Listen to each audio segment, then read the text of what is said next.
아버지, 오늘도 이른 새벽 주의 앞에 나오게 하심에 감사를 드립니다. 부족하고 연약한 우리들 은혜를 사모하는 마음으로 모였사오니 우리 주님께서 이 아침 큰 은혜를 우리들 심령 가운데 부어 주옵소서. 하나님 말씀을 붙들고 그 말씀에 순종하며 살아갈 때에 하나님 세상이 감당 못하는 하나님의 백성으로서 늘 살아가는 저희들 되게 하여 주옵소서.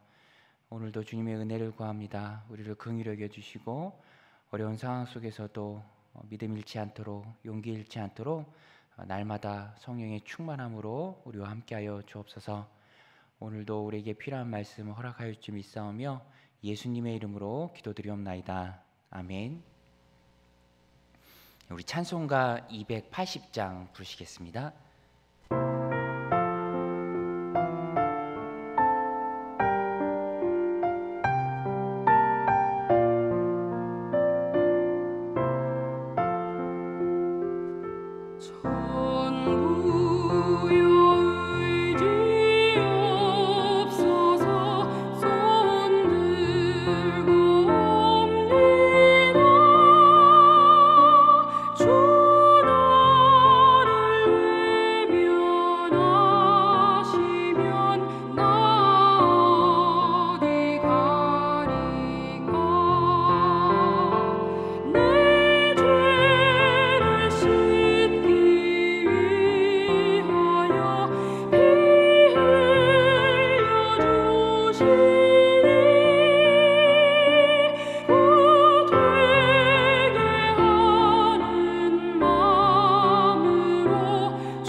오늘 말씀은 이사야 1장 21절부터 31절 말씀입니다. 이사야 1장 21절부터 31절 함께 보겠습니다. 신실하던 성읍이 어찌하여 창기가 되었는고, 정의가 거기 충만하였고 공의가 그 가운데에 거하였더니 이제는 살인자들 뿐이로다. 내 은은 찌꺼기가 되었고 내 포도주에는 물이 섞였도다. 내 고관들은 패역하여 도둑과 짝하며 다 뇌물을 사랑하며 예물을 구하며 고아를 위하여 신원하지 아니하며 과부의 송사를 수리하지 아니하는도다. 그러므로 주 만군의 여호와 이스라엘의 전능자가 말씀하시되 슬프다. 내가 장차 내 대적에게 보응하여 내 마음을 편하게 하겠고 내 원수에게 보복하리라. 내가 또 내 손을 내게 돌려 내 찌꺼기를 제물로 씻듯이 녹여 청결하게 하며 내 혼자물을 다 제하여 버리고 내가 내 재판관들을 처음과 같이 내 모사들을 본래와 같이 회복할 것이라. 그리한 후에야 내가 의의 성읍이라 신실한 고을이라 불리리라 하셨나니 시온은 정의로 구속함을 받고 그 돌아온 자들은 공의로 구속함을 받으리라. 그러나 패역한 자와 죄인은 함께 패망하고 여호와를 버린 자도 멸망할 것이라. 너희가 기뻐하던 상수리 나무로 말미암아 너희가 부끄러움을 당할 것이요 너희가 택한 동산으로 말미암아 수치를 당할 것이며 너희는 잎사귀 마른 상수리 나무 같을 것이요 물 없는 동산 같으리니 강한 자는 삼오라기 같고 그의 행위는 불티 같아서 함께 탈 것이나 끌 사람이 없으리라. 아멘. 오늘 말씀은 예루살렘에 대한 예언의 말씀입니다. 본문 21절에 나오는 신실하던 성읍 예루살렘을 의미합니다. 성읍이 신실할 수는 없죠. 예루살렘을 의인화했습니다. 성읍 안에 살던 사람이 그 성읍의 문화가 예루살렘의 문화가 신실했다라는 것입니다. 근데 그것은 이전 이야기고 지금은 바뀌었습니다. 얼마나 형편없이 타락했는지 하나님께서는 창기와 살인자에 비유하십니다. 풍요를 상징하는 은과 포도주는 찌꺼기처럼 변했다고 평가절하십니다. 성읍 안에 가득하던 정의와 공의가 사라졌다고 한탄하십니다. 어쩌다 예루살렘은 이렇게 되었나요? 신실하던 성읍은 어쩌다 이 지경이 되었습니까? 이유는 지도자들의 죄에 있었습니다. 오늘 말씀 23절인데요. 내 고관들은 패역하여 도둑과 짝하며 다 뇌물을 사랑하며 예물을 구하고 고아를 위하여 신원하지 아니하며 과부의 송사를 수리하지 아니하는도다. 여러분 잊지 말아야 할 것은 지도자는 항상 중요한 위치에 있는 사람입니다. 하나님께서도 그의 삶을 매우 중요하게 보십니다. 왜냐하면 그는 대리 통치자죠. 권한을 위임받아서 대신 통치하는 자입니다. 허락된 여러 가지 권한이 있습니다. 권한이 크다는 것은 그만큼 하나님께서는 책임도 중하게 물으신다는 것입니다. 지도자가 타락하면 하나님께서는 성읍 전체의 타락으로 보십니다. 우리가 살아가면서 지도자가 타락하는 안타까움을 마주하곤 합니다. 안타깝다는 말 외에는 달리 표현하기 어려운 일이죠. 이런 일을 겪을 때면 늘 생각나는 사실이 있습니다. 신실한 사람도 한순간에 추락할 수 있다는 것이죠. 쌓기가 어렵지 무너지기는 쉽다라는 것입니다. 신실하던 성읍 예루살렘도 죄악의 도시가 되었고요. 한순간에 무너지게 되었습니다. 타락하게 되었습니다. 오늘 우리도 정신 차리고 근신하지 않으면 넘어질 수 있고요. 우리를 넘어뜨리게 하는 수많은 유혹, 함정, 사방에 도사리고 있다는 것입니다. 이런 위기의 때, 영적으로 혼미할 때 우리는 어떻게 해야 합니까? 중요한 것은 넘어지지 않고요. 하나님 백성의 신실함, 지속적으로 유지하는 것입니다. 어떻게 그 일이 가능할까? 먼저는 나는 이겨낼 힘이 없다라는 것을 우리는 인정해야 합니다. 결심을 많이 한다고 이를 악문다고 되는 것은 아닙니다. 넘어진 분들의 이력을 보면 또 그들이 걸어온 길을 보면 보통 분들이 아니라는 것을 알 수 있습니다. 그래도 시간이 지나면 무엇 때문인지 양심이 마비되고요. 또 넘어지게 되는 것을 봅니다. 이것은 답이 우리에게 없다는 것이죠. 우리는 이 문제를 가장 신실하신 하나님께 맡겨야 합니다. 우리가 타락하지 않도록 붙들어 주실 분은 하나님밖에 없습니다. 형편없는 우리를 바르게 고쳐주실 분은 하나님이십니다. 하나님께서는 회복을 주시겠다고 약속하셨습니다. 고난을 통해서든 징계를 통해서든 하나님께서는 우리를 고쳐주시겠다, 바로잡아 주시겠다, 회복시키겠다 말씀해 주셨습니다. 오늘 말씀 25절 26절인데요. 내가 또 내 손을 내게 돌려 내 찌꺼기를 제물로 씻듯이 녹여 청결하게 하며 내 혼자물을 다 제하여 버리고 내가 내 재판관들을 처음과 같이 내 모사들을 본래와 같이 회복할 것이라. 그리한 후에야 내가 의의 성읍이라 신실한 고을이라 불리리라 하셨나니. 하나님께서는 우리를 고쳐주시겠다고 약속하셨습니다. 바로잡아 주시겠다고 말씀하셨습니다.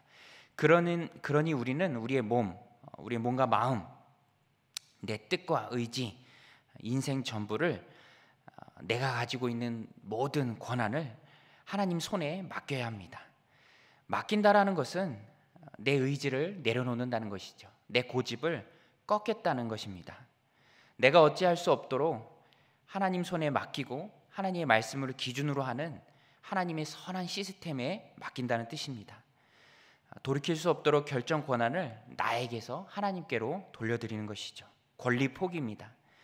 권리가 내게 있는 이상 우리는 연약하기에 타락하는 것은 시간 문제입니다. 말씀을 기준으로 제도를 바꾸고 그 하나님의 말씀에 내가 순종하며 따라가는 것이 하나님 손에 나를 맡기는 지혜로운 방법입니다.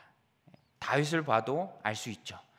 도망자 신분으로서 자신이 할 수 있는 것이 없었을 때 오히려 그는 하나님 손에 자신의 생명과 자신의 인생을 맡겼습니다. 몸은 힘들었으나 영혼은 하나님과 가장 친밀한 상태에 있었습니다. 그러나 그가 왕의 자리에 오르고 모든 권한을 손에 쥐고 있을 때 재빨리 타락의 길에 들어선 것을 우리는 기억해야 합니다. 만약 내가 하나님께 맡기지 않고 내 마음대로, 내 고집대로, 내 의지대로 내가 좋은 대로 내 길을 가겠다고 결정한다면 그 끝은 완전히 파멸이고 또 큰 수치가 있을 뿐입니다. 오늘 말씀 28절 29절인데요. 그러나 패역한 자와 죄인은 함께 패망하고 여호와를 버린 자도 멸망할 것이라. 너희가 기뻐하던 상순이 나무로 말미암아 너희가 부끄러움을 당할 것이요 너희가 택한 동산으로 말미암아 수치를 당할 것이며. 이스라엘 백성은 하나님의 자녀이면서도 하나님의 백성이면서도 하나님의 거룩한 나라이면서도 상수리 나무 안에서 우상을 숭배했습니다. 자기들 마음에 드는 높은 동산에서 우상을 섬겼습니다. 그곳에서 자신들의 정욕을 채웠습니다. 하나님을 등지고 자기들 좋은 대로 살던 사람들의 결국 부끄러움과 수치라는 것이죠. 가장 큰 하나님의 심판입니다. 오늘 말씀은 우리에게 분명히 경고합니다. 끝을 보고 행동하라. 그래서 우리는 우리로서는 할 수 없기 때문에 모든 것을 하나님 손에 맡겨야 합니다. 영혼의 치료자 되시는 완벽하신 하나님께 우리의 권리를 양도해야 합니다. 그게 우리가 살 수 있는 유일한 길이죠. 그렇지 않고 끝까지 위험을 무릅쓰고 권리를 가지고 나아가겠다면 어떤 때에는 내가 즐기던 그것으로 말미암아 큰 부끄러움과 수치를 당할 수 있다는 것입니다. 오늘 우리는 이 말씀을 마음에 새기고 내가 행할 수 있는 모든 권리를 주님께 양도하고 주님의 말씀만 순종하며 따라가는 지혜로운 성도님들이 다 되시길 바랍니다. 그것이 사는 길이고요. 또 신실한 성읍, 신실한 공동체를 유지하는 하나님의 비결입니다. 오늘도 하나님께 맡김으로 신실함을 회복해가는 주님의 신실한 종들이 다 되시기를 주님의 이름으로 간절히 축원드립니다. 함께 기도하시겠습니다. 하나님 아버지, 우리는 연약합니다. 하나님 백성의 신실함을 유지할 능력이 결여된 존재입니다. 하나님 우리를 긍휼히 여겨주시고 하나님 우리에게 권능의 말씀 허락해 주셔서 하나님께 맡기고 모든 권한을 주님께 양도하고 나아가는 저희들 되게 하여 주옵소서. 하나님, 그래야 우리가 살 수 있고 또 그래야 하나님 우리가 하나님 주시는 평안을 누리며 이 땅 가운데 거할 수 있음을 고백합니다. 하나님 지혜를 우리 안에 충만히 부어주셔서 오로지 우리 하나님만 믿고 의지하고 신실하신 하나님, 치료자 되신 하나님, 우리 영혼을 고쳐주시는 그 하나님께 다 맡기고 나아가며 회복되는 주님의 자녀들 다 되도록 주님 축복하여 주옵소서. 오늘 하루도 주님 앞에 주님 손에 우리 하루의 일과를 의탁드립니다. 주님께서 우리를 붙들어 주시고 선한 길로 이끌어 주옵소서. 예수님의 이름으로 감사하며 기도드리옵나이다. 아멘. 하늘에 계신 우리 아버지여, 이름이 거룩히 여김을 받으시오며 나라의 마옵시며 뜻이 하늘에서 이루어진 것 같이 땅에서도 이루어지이다. 오늘 우리에게 일용할 양식을 주시옵고 우리가 우리에게 죄 지은 자를 사하여 준 것 같이 우리 죄를 사하여 주시옵고 우리를 시험에 들게 하지 마시옵고 다만 악에서 구하시옵소서. 나라와 권세와 영광이 아버지께 영원히 있사옵나이다. 아멘.